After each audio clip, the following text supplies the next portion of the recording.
Sam, and I'm making this video about March 2017 and the month of March, what we can expect. It's some pretty important changes, especially right at the beginning. We have Mars going into Aries. So March is going to be a month of Mars, as much as anything. We start with this transit of Mars into Aries, and then by the end of the month, we have a new moon in Pisces. So by the end of the month, we are in a more kind of spiritual perspective. But in many ways, a big part of the month will be, or I should say a big shift, will be Mars in Aries right at the beginning. So of course that will be March 1st, and it will be there until April 13th. So it shows a time when we're ready to reassert our strength and power with courage and in a sort of fighting spirit. When Mars is in Aries, we're ready to sort of hit the ground running and take on challengers, get strong. So it's a good time to get physically strong, physically fit. And it's good just in time for spring, from March 1st until April 13th. So it's good to feel yourself, in all of your strength and power. The other thing to understand is when Mars goes into Aries, he's just gone through a couple signs where he's not so strong, or at least not so martial, not so energetic. He was just in Pisces, where it's more kind of subliminal and metaphysical and emotional. Then even before that, he's in Aquarius, where there's sort of a social striving, but it's not that clear focus, I'm ready to, kick ass and take names later energy of Mars. So again, it's good for getting to your goals really quickly and advancing, swiftly. So if you know where you're going, it can be quite good. If you don't know where you're going, you can just be banging into a lot of walls, because, the old saying, if you don't know where you're going, any road will get you there, is kind of a synopsis of a dangerous Mars energy, when you're just sort of mistaking activity for progress, right? Activity and progress are very different. I see a lot of astrology students do that. They think, well, there's a lot of activity, I'm watching a lot of videos, and I'm gathering a lot of information, so I must be going somewhere with it. And it's like, well, not necessarily. You might be going this way, or even worse. Might be confusing yourself more. So the same is true if you know where you're going in your life, especially like in your work, and you're ready to move forward. It doesn't have to be work, but even in your spiritual practice and identity or whatever, the Mars in Aries can be really good for that. If you're not sure, again, be careful, especially about knocking people over in your way as you try to find your way. If you don't know where you're going, you could just be like, right? Then another very important shift, March 4th, Venus turns retrograde. So Venus has been in Pisces. Now it turns retrograde March 4th until April 15th. So for much of that same time that Mars is in Aries, Venus is retrograde in Pisces, that sign of exaltation. So one of the things about Venus in Pisces is it's where we have to really cycle through our projections, our expectations, our disappointments, especially with others. And this Mars in Aries combined with Venus retrograde can show where you're frustrated and angry, maybe at others, because they disappointed you. How dare they disappoint you? Here I projected all of my romantic illusions onto you, and you didn't cooperate with them. I hate you. Right? So Venus retrograde is where we, in general, have to rethink our relationships, with people and mainly with our desire to enjoy life and our need to be appreciated and our capacity to appreciate others as well. All of those things become big when Venus is retrograde. We're reflecting on those things. And again, a lot of what happens, particularly when Venus is in Pisces where it's exalted, is we have to look at our projections and be responsible for them. Again, rather than blame the other person for disappointing us, look at the source of our disappointment and the disempowerment through it. So this Venus retrograde in Pisces is a great time to really also return that source of bliss, joy, happiness, and beauty where it belongs, which is your own identity, your own self, your true self, rather than handing it over to someone else again and then getting frustrated with them because they didn't support your childish fantasy. So again, within that there's also enormous creativity through art and music and devotion, enormously devotional. If you have a devotional practice, again, if you don't, then you'll feel the lack. And again, when we don't have an authentic higher road to our own happiness and beauty, we project it onto someone else and say, you're the thing that makes me happy and beautiful. Now, how dare you stop doing it? So that's an opportunity for us to, again, rather than fixate on that, to return it to ourselves and to feel it in our own heart. So great for spiritual practices, especially devotional practices to your teachers and your gurus with that Venus retrograde, but expect some disruptions and some interruptions when that happens. March 8th and 9th, the moon is in Cancer, aspected by Mars. So this is a time of some deep emotional passions. March 8th and 9th. Notice that.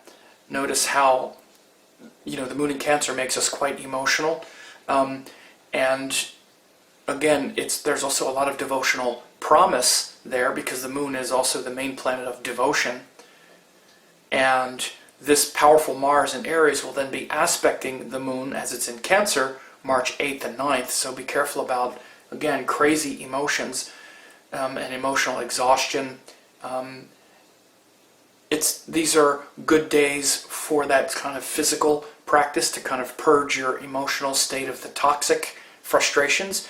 But then it's also enormously beneficial for spiritual practice and for meditation, for calming your mind after you work through some of the aggression and frustration. Then March 12th, we have the full moon in Leo with Rahu. So this full moon comes after the recent solar eclipse in Aquarius that happened on the 26th. That full moon in Leo is the harmonizing point, the balancing point of Aquarius. So this is where we're going to be really full of our emotional power and strength and the desire and the dignity, that emotional dignity in its full glory can be seen by this full moon in Leo. So it shows where we want to be, where we want to feel that reciprocal love, not just this kind of selfless, service-oriented state, which is this Aquarius cycle. We're in the Aquarius cycle because we had the new moon in Aquarius, the eclipse, which showed more of a universal and social and cultural mindset. But within that, we need to find our own unique glory and power, that glory of the individual. So we're going to feel that in a lot of vivid colors on March 12th with the full moon in Leo with Rahu. And, we have to purify our mind at this time. Leo is ruled by the sun, which is the planet of purification, where we burn off the impurities of the mind and the ego. So when we connect with more elevated purposes, it's much easier to do that, and our duties and responsibilities then we're less self-interested. And it happens in the nakshatra of Uttar Falguni, which is ruled by the god Aryaman, the god of contracts. It's also called the marriage star. So this full moon in Uttar Falguni shows a good time for organizing and managing all of the different parts of your kingdom so that they can benefit everyone. So a great time of service, and I'll do a long update on that full moon when we get closer to it. March 13th and 14th, the moon is with Jupiter in Virgo, aspected by Saturn, Mercury retrograde, and Venus. So there's a lot of energy converging on the moon March 13 and 14 when it's in Virgo. So first it's joined Jupiter, which is retrograde.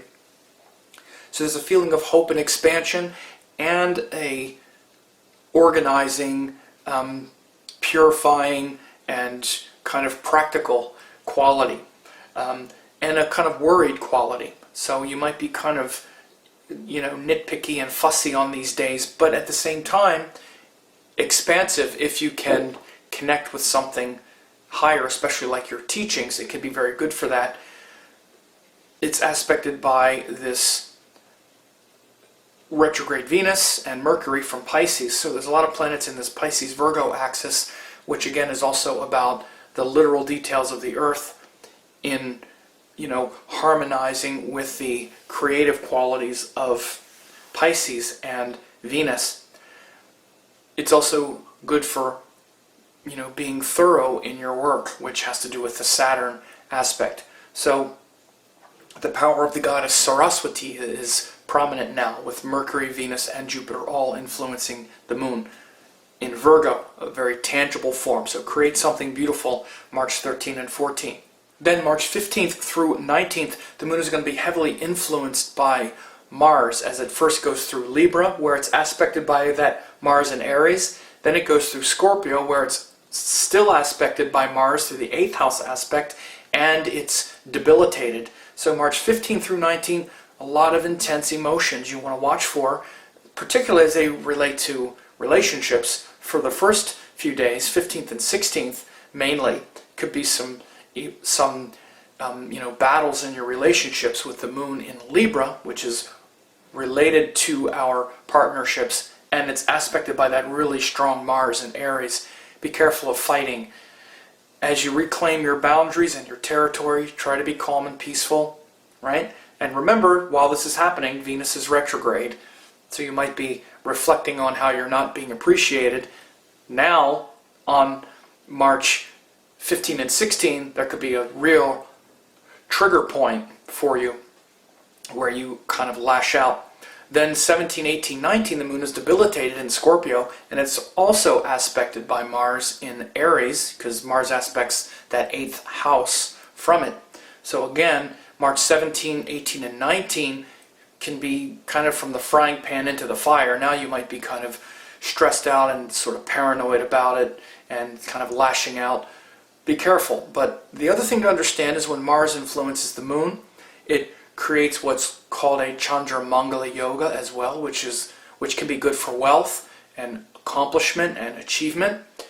Mars influence is always good for, getting busy and doing some work. So it can be good for your work. Channel that frustration into your work, your duties, and your contribution, rather than your emotions and battles and all that stuff. Knowing that there's going to be the potential for frustration can help you avoid acting like you have no sense. It's what astrology is good for. So on those days, be vigilant, don't lash out, don't try to win battles, and channel that emotional intensity and aggression into your work. That's a perfect place for it. Which continues the theme of after those days, then the moon goes into Sagittarius, where it's joined Saturn. So then we have a heavy moon-Saturn influence on March 20th and 21st. Moon-Saturn in Sagittarius really brings the optimism of Sagittarius with the focus of Saturn. So, Moon-Saturn conjunction doesn't feel so good usually. But again, it's really good for gathering our mind if we can overcome the emotional part of it. Again, the problem of the cruel planets is that they don't feel good. And because we're so driven by our feelings and our emotions, we kind of lose our mind a little bit. If we can deal with the fact that, well, I don't feel so good, this feels kind of heavy, then a lot of greatness comes when the moon joins Saturn. First of all, we can concentrate, but good, concentrate on something you should be concentrating on, not just feeling alone or feeling mistreated. Concentrate on something important, like your work. I don't mean to keep saying work, but you know, there's a thing when somebody just obsesses over stupid stuff. You ever heard the thing that says, you need bigger problems, right? Meaning, when you're doing big stuff, you have big problems and you don't sweat the little things. So then these things aren't so hard. So Moon Saturn, especially in Sagittarius, can be a couple days, March 20th and 21st, of some real greatness. Again, not just necessarily with your work, but with your duties. And it's great to fulfill your duties. Maybe around your home, getting some good things done. Maybe in your community, right? For your higher causes. The world needs people to show up and volunteer and do things that are needed. Be some good days for that, March 20th and 21st. Then March 27th, we have the new moon in Pisces, joined Venus retrograde and aspected by Jupiter retrograde. Of course, so it's sun and moon together at that time.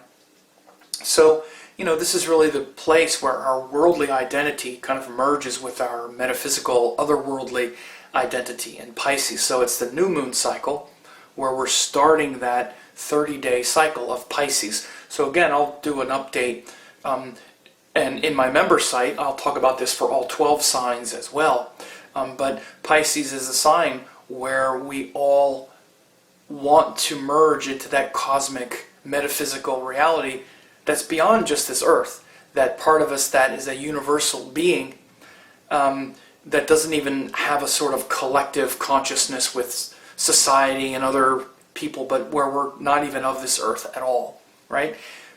Now, beyond that kind of abstract quality, there's things like art and music and creativity and things that connect us to a part of ourself that's very free and expansive and flowy and floating, right? This is also why we need to be careful of escapism, right?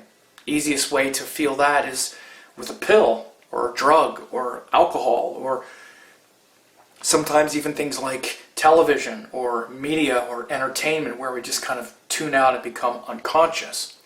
The reason we do that is because we're trying to connect with something bigger than the separate ego that we're trying to avoid.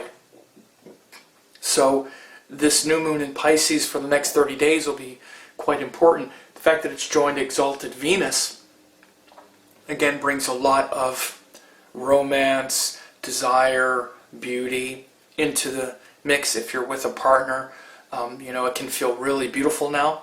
Again, maybe you've had some space from your partner too because of not feeling appreciated and all, like I said at the beginning with the retrograde Venus. But either way, the real promise of that Venus in Pisces is you can connect directly with that source of devotion. And it might also be that loss. It might be through the loss. Loss of the outer person is trying to connect you with the truth of who you are. See, and if it's really weak in your chart, then it's hard for you to feel it, and you just kind of feel the pain and the longing of it. But that's okay too. The pain and the longing is also a connection. If you don't run away from it and you sit with what is, that's how you get really connected to the source. So try not to push things away. That's one of the biggest problems we make. We push away like the negative thing that doesn't feel so good instead of sit with it and then take it right to the source. The source is the center of your being. The source is the truth of who you are. We feel a little bit of discomfort and immediately we want to block it out and run away and say, when's it going to stop? And that's the problem. That's why we never go deep. Going deep means staying present, staying with what is. Right? So this would be a big lesson for the new moon in Pisces. It's very much about staying what is and then allowing that to merge into your cosmic nature for the next 30 days. But we'll really feel it on March 27th. And that new moon is in Uttar Bhadrapada Nakshatra, which is ruled by the serpent of the deep, the deity which is called Ahibudnya, which is a celestial serpent that allows us to go into all of the different corners of our psyche and the holes in our psyche where our energy is kind of blocked up or stuck. And so with this, in this nakshatra, we can very courageously explore those darker parts of our mind and really commit to our liberation. So that'll be very powerful on this new moon. And then at the very end of the month, March 29th and 30th, the moon goes into Aries with Mars and Mercury, kind of ends the month with a kind of rejuvenated Mars energy and starting over and, you know, really energized with Moon in Aries, join Mars and Mercury, so there can be a lot of mental activity. But also when Mars and Mercury join, it's very good for what's called jnana yoga and really penetrating through the veils of illusion that comes with information, right? And when these when this joins the mind, it can really also burn through our mental illusions. But beyond that, it's also just a lot of mental activity, which can be good for study and things like that. What you need to be careful of is the strong opinions that come with Moon Mars. A lot of opinions tend to replace intelligence, because opinions and intelligence aren't the same thing. An opinion is a strong conviction we have about some actions we've done, right? That's Mars. But Mercury is gathering information which doesn't have an opinion with it. It's unbiased.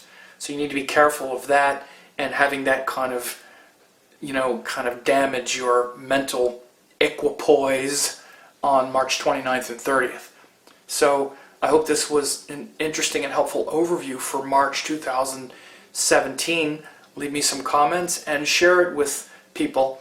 And if you want to get daily forecasts, you can, comprehensive daily forecasts for each day in March and beyond. I have a astrology training lab where every day I do a forecast based on the Vedic Panchanga, the five-fold division of time, the Rashi, the Nakshatra, the Tithi, the yogas, the aspects, all these things, and you can try that out for only 50 cents.